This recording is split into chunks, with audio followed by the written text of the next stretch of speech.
This podcast is suitable for students between the ages of 16 to 25. If you're interested in self-improvement, productivity, study tips, this is the podcast for you. Welcome to the Sweet and Sour Podcast. My name is Abdulmumuni Hikmat. I'm a student just like you. I'm passionate about personal development and productivity. So, if this is your first time listening to this amazing voice, don't make it your last. If not, sweetie, you know how we roll now. Let me hear you say H to the I to the Q, to the M to the A and the T. H to the I to the Q, to the M to the A and the T. H to the I to the Q, to the M to the A and the T. Okay, so hello everybody, welcome back to another episode, or rather the last episode of the Med School Realities. And thank you so much for joining us today. If you haven't been following this series, I would recommend you do if you're interested in how life or how if you're interested in what the life of a medical school students. Okay, that went well. If you're interested in the life of a medical student and you just want to know how it is, what goes on in the life of a medical student, yes. So yeah, you can hop on this. It just wants to know anything. You can just really listen because I've really been having interesting guest series. And on today's episode, there's someone very interesting here, and he's in 600 level, University of Abuja, medicine and surgery, and he was the immediate past NIMSA Vice President Internal. NIMSA stands for Nigeria Medical Students Association, right? So he goes by the name Idodo. I don't know, that's the name I know. I don't actually know his full name, so I'll leave you for him to introduce himself. So thank you so much, Idodo, for doing. All right. Hey, everyone. Good day to all listeners, and good day to you, Hikmat, beautiful lady behind this amazing podcast. It's a pleasure being on this episode series and to share a lot about my medical school journey. I'm Emmanuel Idodo. People know me as Idodo. Okay, so Idodo is son. Idodo is my son, actually. My name is Emmanuel Idodo from Edo State, and I am a final year medical student. And like earlier pointed out, I was the vice president internal affairs of the foremost and largest student organization in Nigeria, which is the Nigeria Medical Students Association. And I'm a final year medical student at earlier state did, and I'm someone who loves medical books. That qualifies me, me having it happened, but it me we how it. You like me? I like reading and that. And I love traveling. And I love networking. I love politics.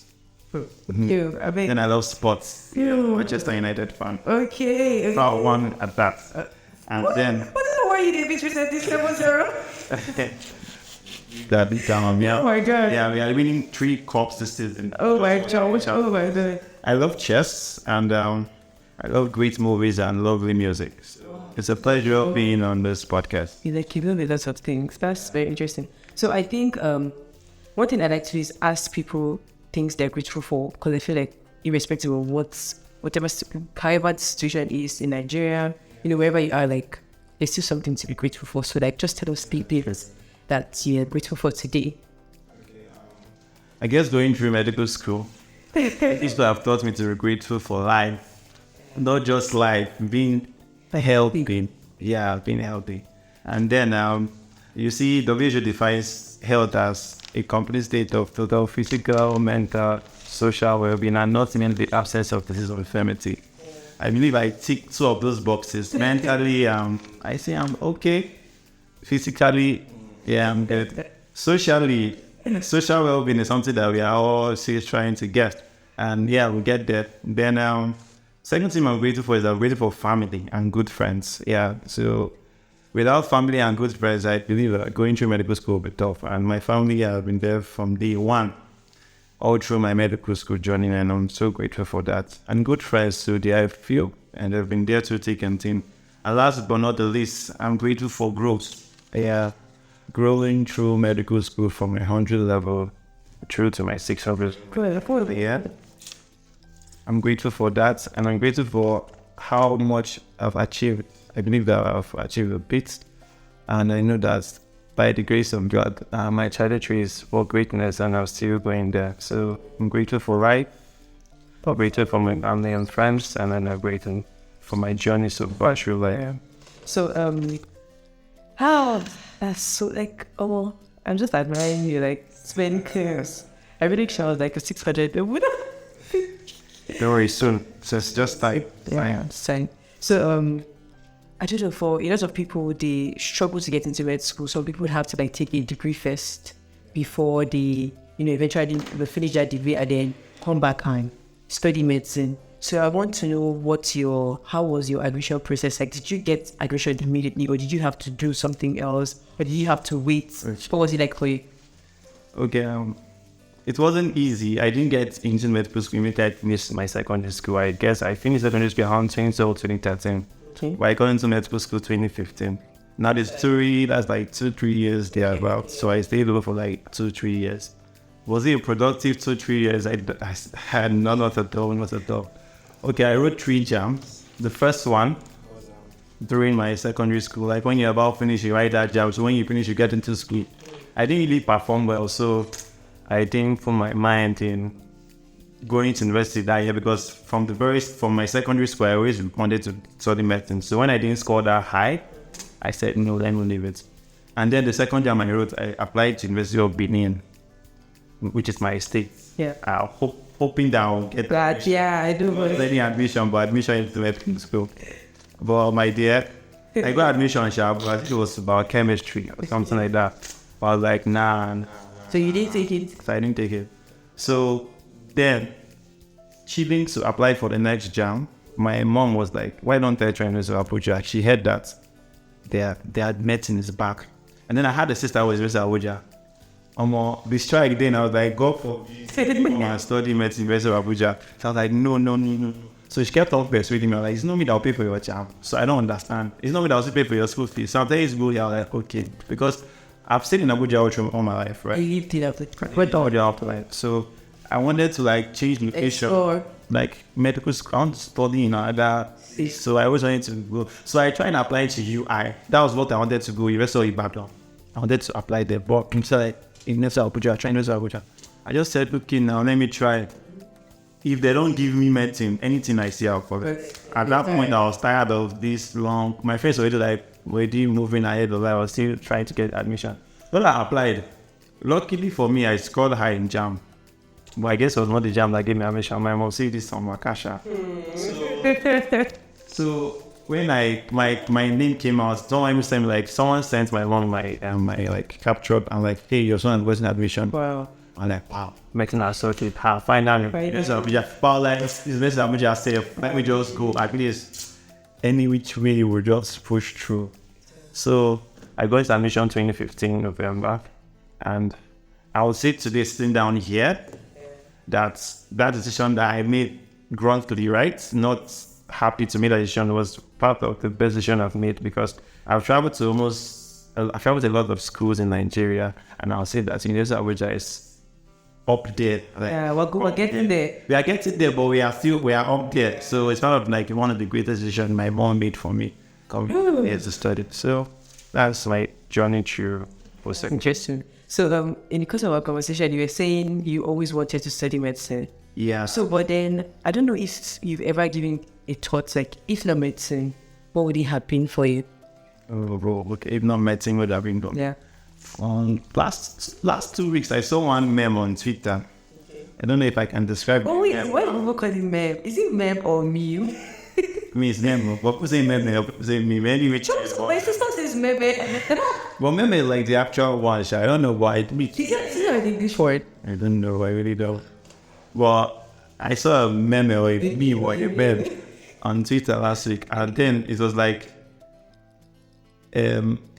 how medicine gone? There's all like, but this medicine we see the end of me. Like it's too hectic that I want to keep. Then I asked him, if not medicine, what else? I was like, oh more. That's the medicine. So that's me too. If not medicine, medicine. There's no. Now I'm 27, and I believe that I have seen life to that extent and seen what course might maybe be suitable for me. And I feel like medicine is something that is there. So if not medicine, right here. Oh, which is so Speaking of mental health, Okay.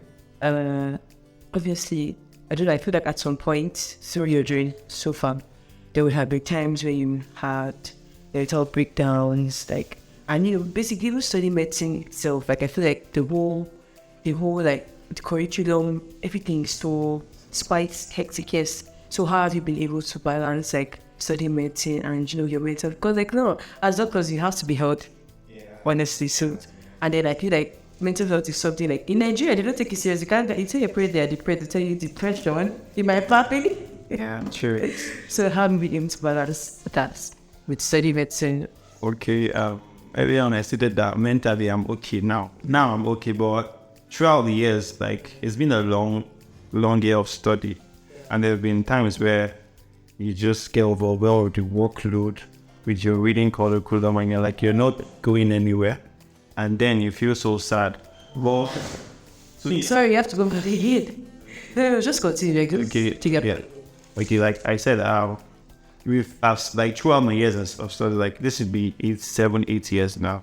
There have been instances where we have had to maybe cry like that shit sometimes. Avec silent dispatch. Then for the instance. Men are allowed to cry. That's just like Yeah, but it was kind of like that, and it all points to the workload, like what you have to read, and then you feel like you're not going anywhere. And then there are times you go to class and you want to read, and then it's not just entering, and then you're so frustrated, and then the in-course is like in the following week, and then med school is either you pass or you fail. And failing can be either you repeat or you are withdrawn. And then you know how Nigerian families are, that you're already in school and you are not going anywhere. is there anybody you doctor? I told you about my mom doctor, papa doctor, and then you're in school and you're like, oh well, this pressure is more true. It's more true. I need to do something. And then it's not just that you are seeing colleagues being dropped off, and then you're like, wow, this could mean me something. But it's difficult. But so far, I thank God that I haven't had the cost to break down. I've had two colleagues that are, one actually got withdrawn from med school because he had a mental issue. He couldn't continue. And then I have another colleague who is still struggling through medical school, and she's an antipsychotic. So this mental health issue is an issue that people are not really putting a lot of light on in Nigeria. It's an issue outside there, but in Nigeria, there's not much awareness. I cherish the organization like NIMSA through their mental health advocacy network trying to push out that. Then there are other NGOs that are still talking about it, but more light Has to be shared on it. mental health. Now there's like MDCA, which is the medical, dental and cancer of Nigeria. In other schools, they're implementing a compulsory psychiatric exam. Like psychiatry now is a subspecialty exam in med school. Like in the curriculum we run, we don't have a psychiatry exam standalone. But now it's coming up that you have to have in your final MBBS. After you write medicine, you write surgery, you write psychiatry exam. Like you have to write that. So they are shedding more light to it. And of recent, they passed the bill, a mental health bill in the National Assembly, and we are happy that so far, and more light is.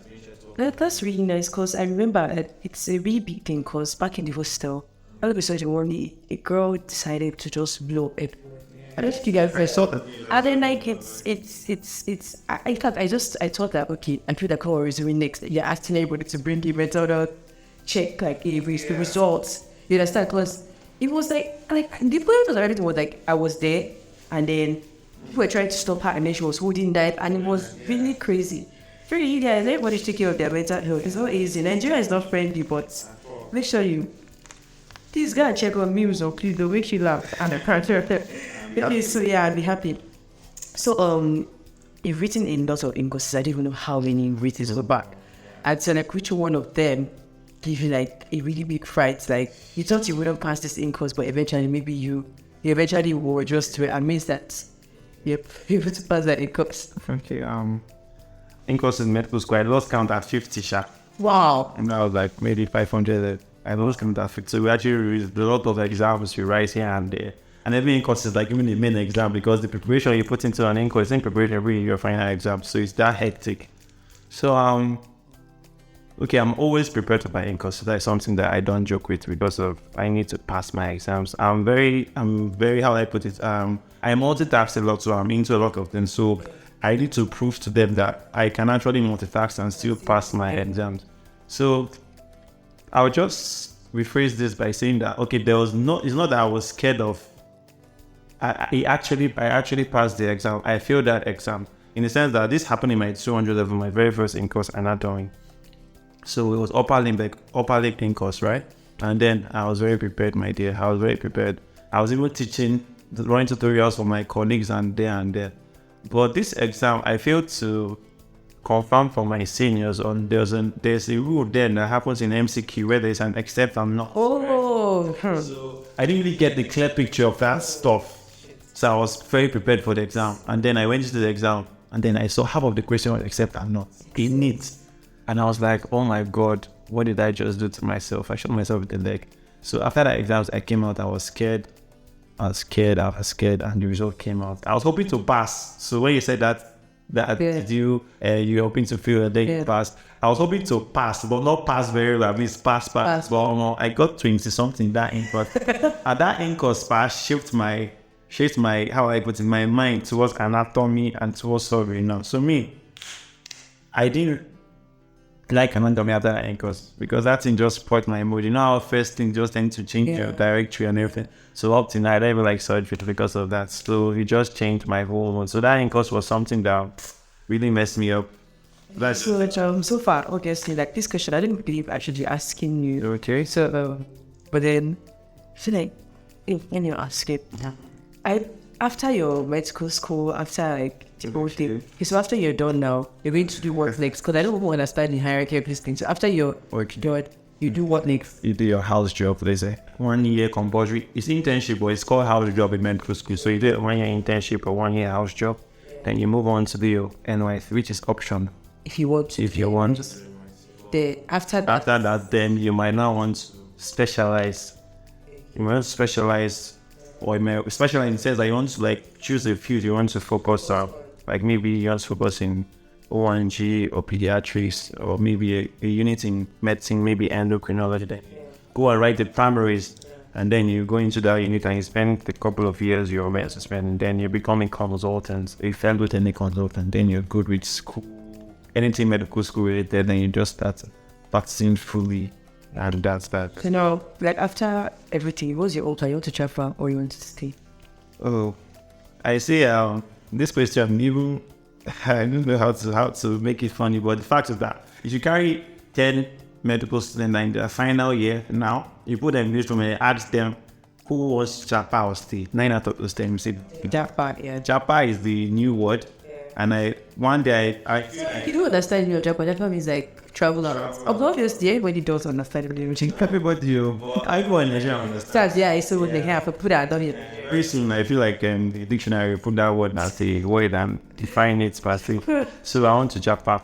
Actually, with my 200 level, I didn't want to Japa. I was like, let me stay back. I still had hope. Not that I had to. I just felt like this is why I just exaggerating this thing. I will stay. But also, what made you? What have you seen? Okay, yeah. Wow. So now that I'm closer to the like exiting school and going into the main system that I went in Japan from, I'm seeing the whole lot. Mad. Nigeria was ranked 187 as of the last two counts before, out of 191. What again? 87 out of 190 in terms of health service, healthcare and everything. In the world. But now, the last 2021 study, in the original published, that Nigeria had moved off 20 position up to 167. But that doesn't depict the actual picture we are seeing now in the night. And that is a known fact. Now, I'll tell you the story, right? This is a patient-centered story. Now, there are two reasons for now. There's what we call the push and the pull factor. That's when you go on talk shows on Japan. You hear the push. The push factor will push you out of Nigeria. And then the pull factor is those people the country that is out there, what are you seeing that you want to go there? So those are the pull factors. Now, when to diverse more in the patient center, for me, the patient center. Now, you see that there's a story I want to in my 500 level, right? When I was in plastic surgery, so that's a unit under surgery. So when A&E, that's asset emergency, and then the patient came in. that patient had third-degree burn, like all her skin was peeled off already. And where that patient come from? It's not like from a neighboring hospital in Abuja or from, the patient came from all the way from Enugu. It's like a 10 hours drive. Someone had third-degree burn. Wow. From Enugu. She fly from Enugu. And it was by road. Can you imagine? And that is something that the patients are like, my dear, the healthcare industry. Another one I think that if you take the rank of Nigeria, that is 167 out of 191, but that is still very poor. That is patient center. In the whole of Nigeria, you have like few centers having MRI, whatever CT scans. So these are things that the patient needs to survive or need to like improve their health. And then for the doctor, you have a doctor now. The WHO just brought out a study that one doctor to 10,000 patients. The doctors are overworked, underpaid. And not just the overworked, like they are staying in work from 8 to 5. I mean, you're staying in work as a house officer, you're staying in work as maybe 23 hours out of 24 hours. And then you're paid a very, although it's money in Nigeria, people see that it's money in Nigeria, but that's a very little money compared to the work you're doing. Yes, the hours you're working. The hours you're working. And then you're done with house job, you're going to NYC, now you're receiving maybe between 3,000 as NYC, and then you're working, and then after school, what's next? Now, people say, people want to japa. Yeah. But you're true with your NYC, like I said, after your house job, you go to NYC. After NYC, now you write your primaries. You want to stay in Nigeria, you write your primaries, right? Mm-hmm. There's no hospital to absorb you after your primaries. So you're staying after school, you're staying like 4 years after being a medical, so you've not gotten into residency. Yeah. And then you expect me to still be struggling in Nigeria to get into residency training when you can't do that. You can't get into in Nigeria, but you can do that outside. And you're better paid outside, even though some places you're overworked, but you're better paid. And then you're living in this, your job security is there, safety and security in general. And you have like better equipment for your patient. And it's feel sad that a patient can't afford the basic health care that he or she is meant to afford. And so it's a lot. The push factor, the pull factor are a lot. So I just want to jump past. I won't lie to you, but I might come back sharp. Let's come back. We want you back, but like after everybody does be going. Yeah, so that's really like brings me to this next question. So like I'm sure like maybe in your first year, second year, third year, you had a perception of what the healthcare system is like in Nigeria. And now, you've gotten to like the final year. Yeah. So what has your perception changed? Obviously has changed. And so what changed and what has changed about it? It became worse. That is what I was saying. My perception before was that, okay, here the healthcare was not that bad. But not that bad. What mine is worse. It's worse. It's really worse. Seen a lot actually. From the fact that patient come in emergency, I can't get there to even in emergency that let me see they liked like the how I put it. The space of life and death is like maybe 1 hour. When you're coming to a hospital and there's no bed, then you say go to this facility, and that facility is like 1 hour away or 2 hours away. And then you go, how would that patient survive? Or you have a patient, you can't even run a basic test for this patient because of there's no equipment to run that test, and then you're referred to another facility. And that facility now might say patient avoiding, but come back in 2 months' time. That's really, really bad. And then, like I said, doctors are overworked and underpaid. I'll see if things like this are put in place, like in a military setting now, let me dive in it. What's your true military service, right? Like school, you're given a car and a house at least to start from.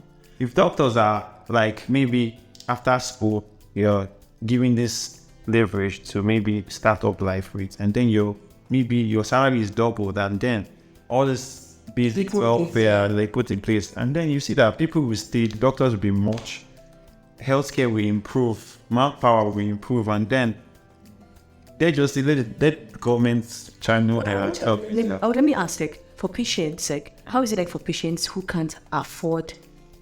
I feel like now some people can't afford like some of these things. So is it like a bill for them? Like, is it like a subsidized rate for them? Like, how is it going to like be a healthcare system for everybody if like there's some certain things that like some people can't can't afford, and they want, there's some rural areas where some people wouldn't go to the hospital, they wouldn't give birth to the hospital. They don't just buy the idea of giving birth in the hospital. But there are some people that want this, like they want to be able to access this kind of facilities, but they can't afford it. Right. Now, Nigeria have an organization or is authority known as the Nigerian Healthcare Insurance Authority. Okay. Yeah. So that is like a health, how I put it, like something is a insurance company per se, where it's really for people that are working. That is how I feel. So if you are working, you're channeling like, is it 5 or 10% of your salary into that insurance, which is National Health Insurance Authority. So when you're sick, then they might subsidize the drug for you.